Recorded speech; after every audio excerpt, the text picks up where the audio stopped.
How much would you pay for a bouquet of tulips? A few dollars? $100? How about $1,000,000? Probably not. Well, how much would you pay for this house? Or partial ownership of a website that sells pet supplies? At different points in time, tulips, real estate, and stock in pets.com have all sold for much more than they were worth.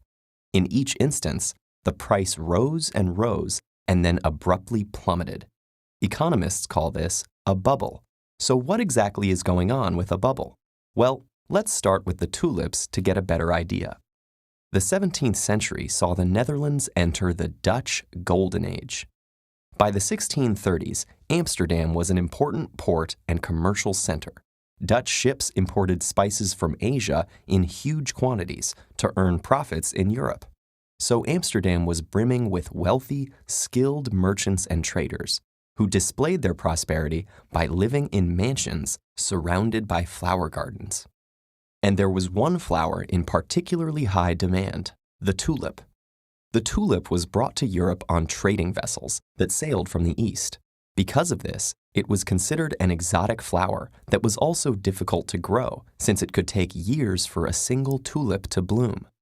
During the 1630s, an outbreak of tulip-breaking virus made select flowers even more beautiful by lining petals with multicolor, flame-like streaks. A tulip like this was scarcer than a normal tulip, and as a result, prices for these flowers started to rise, and with them, the tulip's popularity. It wasn't long before the tulip became a nationwide sensation, and tulip mania was born. A mania occurs when there is an upward movement of price combined with a willingness to pay large sums of money for something valued much lower in intrinsic value. A recent example of this is the dot-com mania of the 1990s. Stocks in new, exciting websites were like the tulips of the 17th century. Everybody wanted some. The more people who wanted the tulip, the higher the price could go. At one point, a single tulip bulb sold for more than 10 times the annual salary of a skilled craftsman. In the stock market, the price of stock is based on the supply and demand of investors.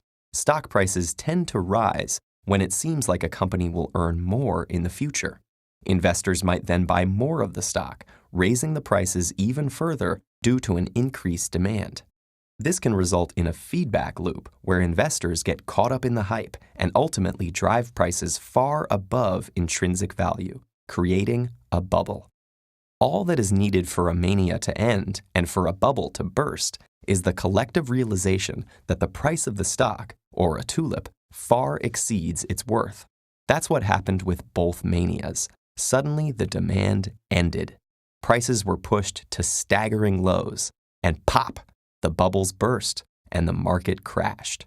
Today, scholars work long and hard trying to predict what causes a bubble and how to avoid them. Tulip mania is an effective illustration of the underlying principles at work in a bubble and can help us understand more recent examples, like the real estate bubble of the late 2000s. The economy will continue to go through phases of booms and busts. So while we wait for the next mania to start and the next bubble to burst, treat yourself to a bouquet of tulips and enjoy the fact that you didn't have to pay an arm and a leg for them.